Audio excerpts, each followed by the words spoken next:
Nós vamos começar a entrevista com um assunto que tem mobilizado os brasileiros. O senhor tem xingado ministros do Supremo Tribunal Federal, tem feito ataques sem prova nenhuma ao sistema eleitoral brasileiro. O senhor chegou, inclusive, a ameaçar não ter eleição no Brasil, como se coubesse ao senhor decidir uma coisa dessas. Candidato, com franqueza, o que é que o senhor pretende, ou o que é que o senhor pretendeu com isso? O senhor pretendeu, por acaso, criar um ambiente que, de alguma forma, permitisse um golpe, contra o qual, inclusive, a sociedade civil se manifestou agora com a divulgação de 2 manifestos ou outros manifestos em defesa da democracia? Primeiro, você não está falando a verdade quando fala xingar ministros. Isso não existe. Isso não existe. É um fake news da sua parte. Outra coisa, eu quero é transparência nas eleições. Vocês, com toda certeza, não leram o inquérito de 2018 da Polícia Federal, que inclusive está inconcluso. E aquela pergunta que eu sempre faço: se você pode botar uma tranca a mais na sua casa para evitar que ela seja assaltada, você vai fazer ou não? Então esse é o objetivo disso que eu tenho falado sobre o Tribunal Superior Eleitoral. E outra coisa, em 2014, tivemos eleições, no segundo turno, o PSDB duvidou da lisura das eleições e contratou uma auditoria. E a conclusão da auditoria do PSDB, que as urnas são inauditáveis.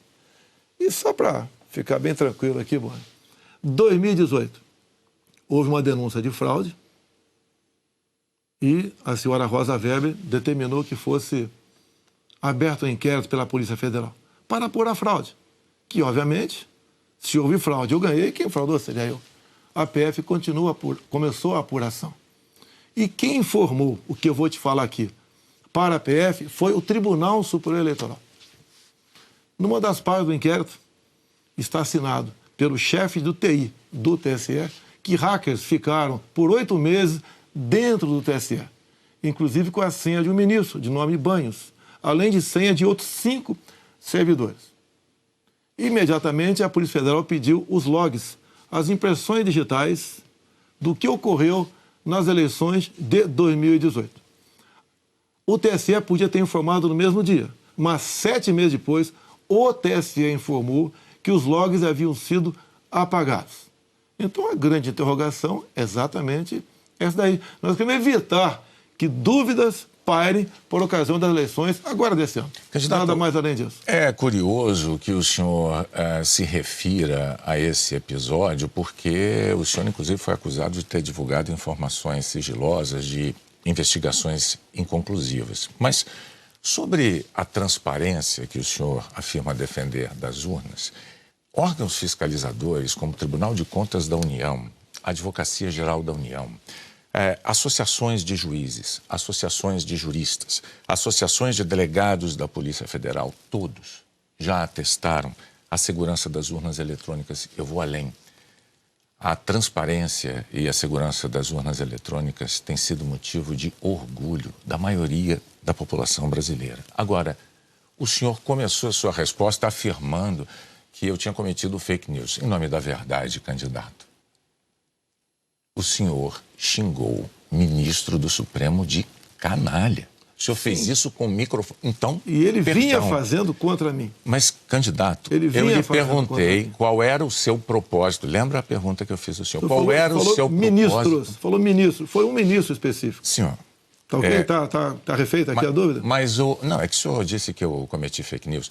Só para esclarecer, a pergunta que eu lhe fiz é: qual era o seu propósito ao xingar um ministro de canalha e ameaçar não permitir que as eleições fossem realizadas, se isso não lhe compete fazer? Não é uma atribuição do presidente da República, é uma atribuição constitucional, candidato. Quem vem sendo perseguido o tempo todo por um ministro supremo sou eu, com um inquérito completamente ilegal. E as medidas que vinham sendo tomadas por esse ministro eram contestadas. Lá atrás, inclusive, a procuradora Raquel Dodge deu um parecer para que esse inquérito deixasse de existir. E continua existindo. A temperatura subiu. Hoje em dia, pelo que tudo indica, está pacificado. Espero que seja uma página virada. Até você deve ter visto, por ocasião da posse do senhor Alexandre de Moraes, um certo contato amistoso nosso lá. E, pelo que tu indica, estará pacificado. E quem vai decidir essa questão de transparência ou não serão, em parte, as Forças Armadas que foram convidadas a participar da Comissão de Transparência Eleitoral. As Forças Armadas são uma das partes, né, desse grupo que analisa a segurança. A grande questão não é nem a presença das Forças Armadas, candidato. A grande questão que se dá é que o senhor se coloca como patrono das Forças Armadas e a forma como o senhor ataca o sistema eleitoral é que causa ruído e que causa uma certa intranquilidade no ambiente eleitoral. Teremos eleições, o ministro Alexandre de Moraes acabou de assumir. Amanhã ele tem um encontro, pelo que me parece, um encontro com o ministro da Defesa para tratar desse assunto sobre transparência eleitoral. Tenho certeza que o ministro Alexandre de Moraes vai conversar e chegar a bom termo essa questão de eleições. Agora, precisei provocar para que chegasse a esse ponto. Pode ter certeza que vão ter eleições limpas e transparentes no corrente ano.